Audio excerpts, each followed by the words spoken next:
157 জন মানুষ যাদের দেহ খুঁজে পেতে কষ্ট হচ্ছে নেপাল পুলিশের।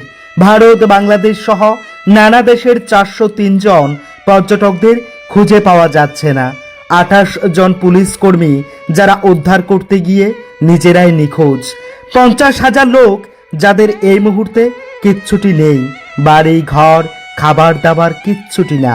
তারা পার্বত্য জেলার রাসুয়ায় অবস্থান করছেন। এই সংখ্যাগুলো আরো কত গুণ বাড়বে নেপালের এই মুহূর্তে বলা মুশকিল। একবার গভীরভাবে চিন্তা করুন তো, আমরা কৃত্রিমভাবে একটা জিনিস গড়তে কত কিছুই না করি, অথচ প্রকৃতির রোষানলে মানুষ 2 মিনিটও টিকে থাকতে পারে না। তার জ্বলন্ত প্রমাণ নেপালের বন্যা, যেখানে 10 মিনিট আগেও ছিল উৎসব মুখর পরিবেশ, যেখানে বাচ্চারা খেলাধুলা করছিল, বড়রা যে যার মতো চিন্তা করছিলেন, কেউ স্বপ্ন বুনছিলেন, কেউ বা জীবনটাকে কিভাবে সাজানো যাবে সেটা ভাবছিলেন, কেউ নিজের বিয়ের দিনগুলো গণনা করছিলেন, কেউ অপেক্ষা করছিলেন অনাগত সন্তানের জন্যই। আর 2 মিনিটেই সব কিছু শেষ। নেপালে স্থানীয় সময় সকাল 8:37 তিব্বত ও নেপাল সীমান্ত অঞ্চলে 4.4 মাত্রার একটি ভূমিকম্প আঘাত হানে।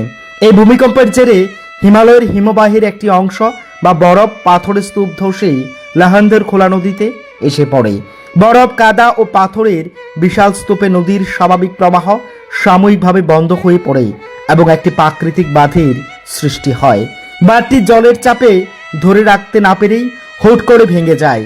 ফলে তীব্র বেগে বিপুল পরিমাণ জল ও কাদা বজ্র নিচের উপত্যকার দিকে নেমে আসে এবং আকস্মিক ফ্লাডের সৃষ্টি হয়। আর তারপরের চিত্রটা পুরো বিশ্বকে কাঁপিয়ে দিয়েছে। চিৎকার আর আহাজারির পরিপূর্ণ নেপাল।